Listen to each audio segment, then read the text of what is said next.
प्रेम से बोलिए जित्या भगवान की जय। गुरु भाई बहना, मैं एक जितिया व्रत की कथा सुनाने जा रही हूँ। इस कथा को पूरा सुनिए और रहस्य जानिए। जय जितवाहन बाबा। गुरु भाई बहना, एक गांव में एक बुढ़िया माता रहती थी। बुढ़िया माता रहती थी तो बेचारी निस आधी रात में अपने द्वार पे बैठ के रो रही थी। तो जितिया का नहाई खाई था।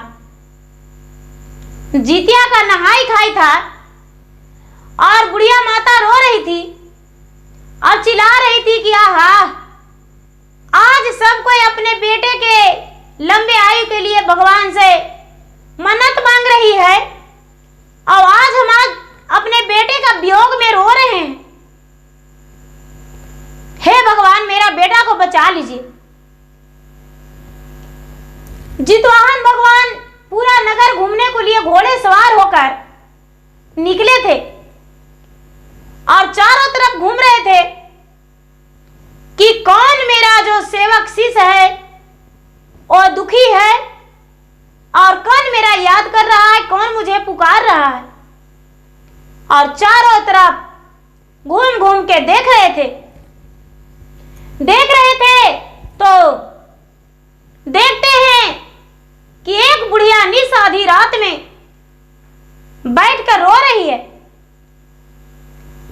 जब ऐसा बात जितवाहन भगवान देखे तो झट से घोड़े से उतर गए और घोड़े से उतरकर और उसे बोले कि रे बुढ़िया माई, आखिर तू क्यों रो रही हो? क्या हुआ? तुम्हें कौन सा कष्ट हुआ, कौन सा दुख हुआ जो आज जितिया व्रत के दिन नहाई खाई है? लोगों ने आज ध्यान रखे हैं जितवाहन भगवान का और तूने रो रही हो, क्या दुख हुआ? बेचारी बुढ़िया माई कहती है कि क्या बताऊं, क्या आप मेरा दुख हर लेंगे जो आपको हम बताएं? कहते हैं कि अगर जो दिल खोल के तू बता देगी अपना बातें तो तेरा बात का हम दुख को हर लेंगे। तेरा शरीर में कोई कष्ट होगा, तेरा घर में कोई दुख होगा तो उस दूर कर देंगे संकट को। जब इतना बात जितवाहन भगवान बोले तो ये बुढ़िया माई कहती है कि क्या कहूं, मेरा एक ही पुत्र है लेकिन आज मेरा पुत्र जीवित नहीं रहेगा, आज मेरा पुत्र मर जाएगा। लेकिन क्या कहूं, थोड़ा दिल में खुशी भी आ रहा है कि हो सकता है कि मेरा पुत्र जीवित रह जाएगा तो कल का दिन मैं धनवान हो जाऊंगा। लेकिन खुशी से ज्यादा दुखी हैं। जितवाहन भगवान बोले कि आखिर इसमें क्या कारण है? कहने लगी कि यहाँ के जो राजा हैं उनका एक ही पुत्री है, लेकिन 5 साल से पूरा नगर के लोग उनके साथ 2 महीना राजा साहब वचन देते हैं, लगातार 2 महीना कि 2 महीना 1 साल में ऐसा कहते हैं कि जो मेरा बेटी के साथ एक दिन बिता लेगा उसका विवाह अपना बेटी के साथ कर देंगे और आधा राज आधा पाट अपना जैसा महल बना देंगे और राज अभिषेक उसे कर देंगे। तो इसीलिए खुश भी हैं, लेकिन यदि मेरा बेटा मर जाएगा तो हम अनाथ हो जाएंगे, मेरा जिंदगी में तो कुछ रहेगा ही नहीं। जितवाहन भगवान बोले कि तू क्या कहना चाहती हो?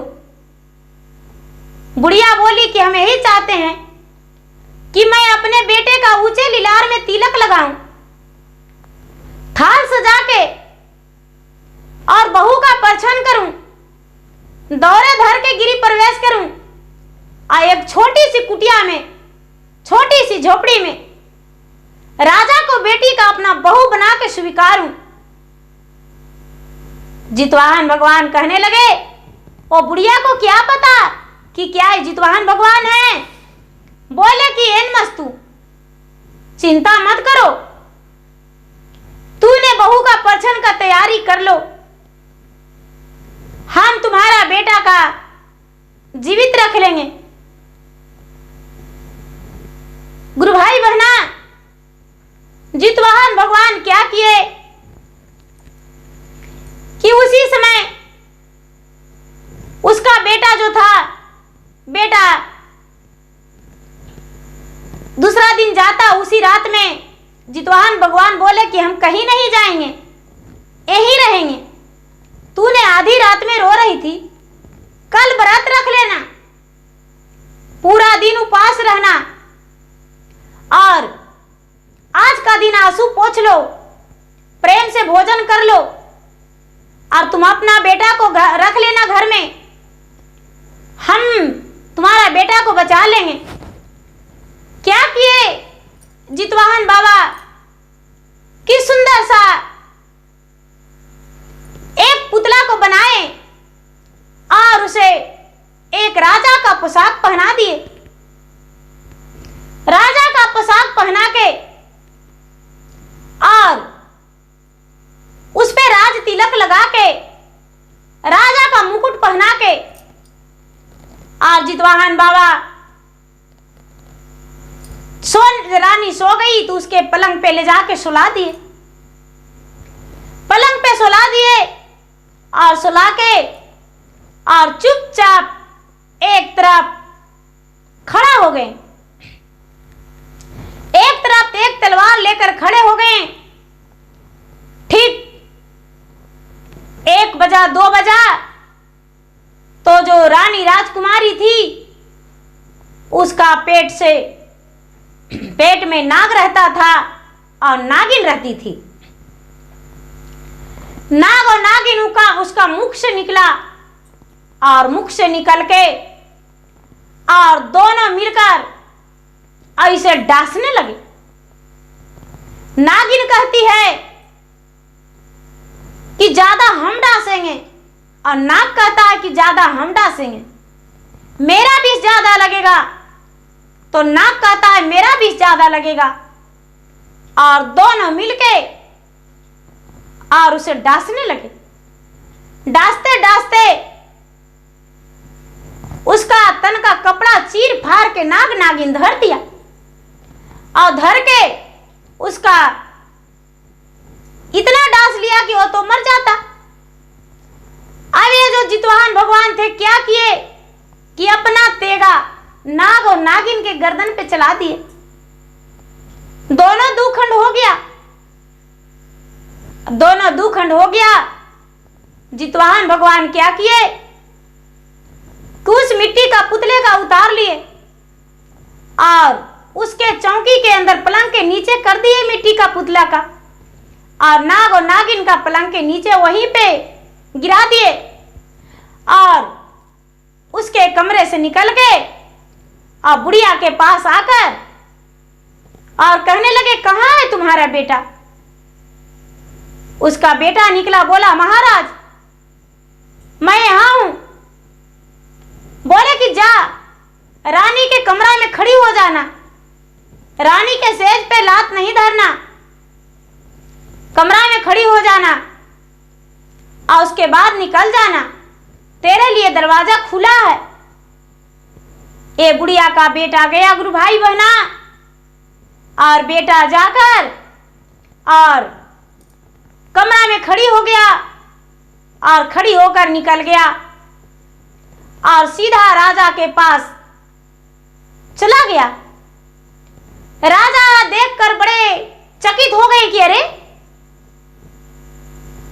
आज मेरा सपना पूरा हो गया, मेरा बेटी का विवाह हो जाएगा। राजा इसके सर पे हाथ फेरे और कहने लगे कि चलो बड़ी खुशी का बात है, आज तो मेरा सपना पूरा हो जाएगा। और बोले कि चलो तुम्हें क्या मांगना है मांग लो। ये बोलता है कि राजा साहब, मैं पहले ब्याह का वचन नहीं लेने आया हूं, अपना बेटी का कमरा में चलिए। आपको बेटी अभी सोई हुई है, उसका नींद नहीं खुला है, मैंने उसका बदन में ठेका भी नहीं हूं, उसका पलंग पे लात भी नहीं धरा हूं, लेकिन मैं जीवित हूं, उसी का कमरा में था। चलिए। गुरु भाई बहना, बुढ़िया का बेटा राजा को लेकर जाने लगा। मंत्री भी गए, जो गुप्तचर थे वो भी गए, इनका सेनापति जो थे सब गए। जब अंदर गए तो देखते हैं कि जो मंत्री थे उनका नजर पड़ गया।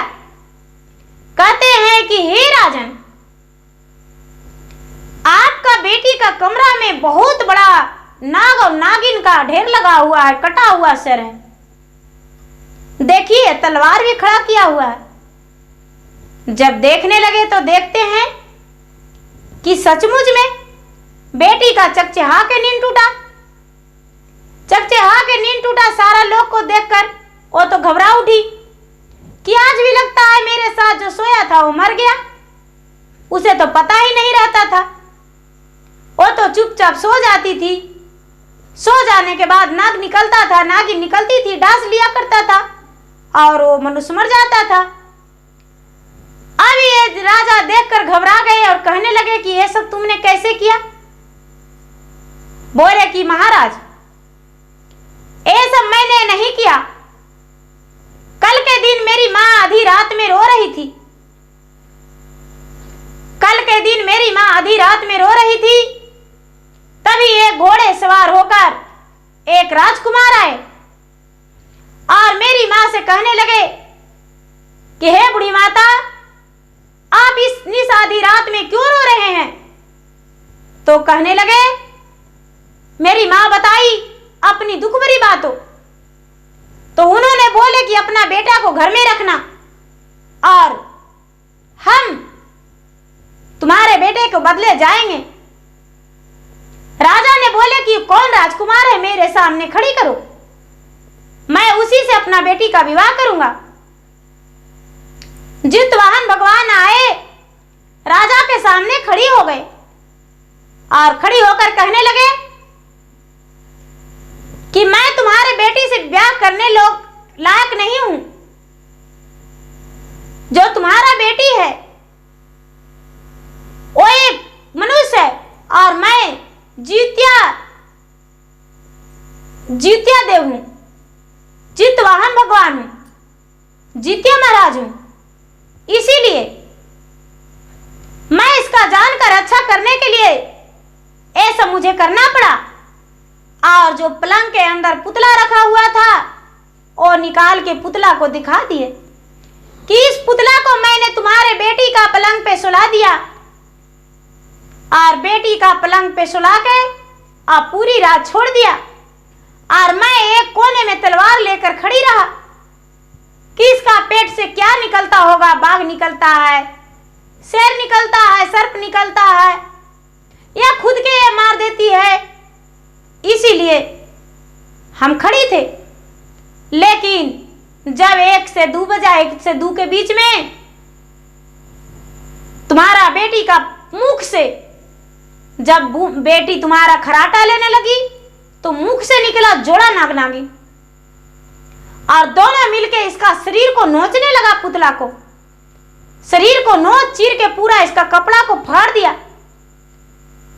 और उसके बाद जब उसका मुंह में प्रवेश करता तो मैं दोनों का 2 खंड कर दिया और मार कर गिरा के पलंग के नीचे करके और पुतला को पलंग के नीचे करके और उसके बाद मैं इसके पास चला गया और जाकर इसे कह दिया, ये आया। इसलिए हे राजन, आपका राज का उत्तराधिकारी कोई और नहीं, ए बुढ़िया का बेटा है। आपका राज का उत्तराधिकारी कोई और नहीं, यही बनेगा। राज्याभिषेक इसे किया जाएगा और आप आपका बेटी से विवाह भी यही करेगा। राजा ने इस बात को स्वीकार लिए। जितवाहन भगवान ने उस बुढ़िया को बेटा को विवाह करवा दिए और बेटा का विवाह करवा के, और बुढ़िया बेचारी व्रत में थी। नवमी के दिन व्रत खोली और कुछ ही दिन बाद, 10 दिन बाद, 15 दिन बाद बुढ़िया के बेटा के साथ राजकुमारी का विवाह हो गया। और बुढ़िया जो थी, बुढ़िया अपना बहू जैसे बोली कि परछन करेंगे तो परछन की, और जितिया भगवान अपना बात बताए कि देखिए, जो भी सच्चे मन से, सच्चे हृदय से अपने पुत्र के लंबा आयु के लिए यदि व्रत रखेंगे तो उनका पुत्र का सच में लंबा आयु होगा, एक बाल भी वाका नहीं होगा, और उसे कानी अंगुली में भी दर्द नहीं हो सकता है, क्योंकि जितिया भगवान सबको रक्षा करते हैं, दया करते हैं, लंबा आयु प्रदान करते हैं। इसीलिए जितिया व्रत हर माँ को करना चाहिए, और हर माँ, चाहे बेटा हो या बेटी, सभी माँ अपने पुत्र के लंबा आयु के लिए, पुत्री के लंबा आयु के लिए जितिया व्रत रखना चाहिए और रखते हैं। और इस बात को सारा लोग सुने। बुढ़िया माँ बताई सबसे कि मैं जब से मेरा पुत्र जन्म लिया था, मैंने जितिया व्रत रखता था, और मैंने जिस दिन मेरा बेटा का राजा के पास रहने का था, उस दिन मैंने जितिया व्रत के ही ध्यान में था, जितवाहन भगवान के ही ध्यान में था। तो गुरु भाई बहना, मेरा वीडियो अच्छा लगे तो इसे लाइक कीजिए, शेयर कीजिए, सब्सक्राइब कीजिए। और मैं इंस्टाग्राम पे भी हूँ, मैं फेसबुक पे भी हूँ। मेरा इंस्टाग्राम पे और फेसबुक पे फॉलो कीजिए, लाइक कीजिए, शेयर कीजिए। धन्यवाद। जय चितवाहन बाबा।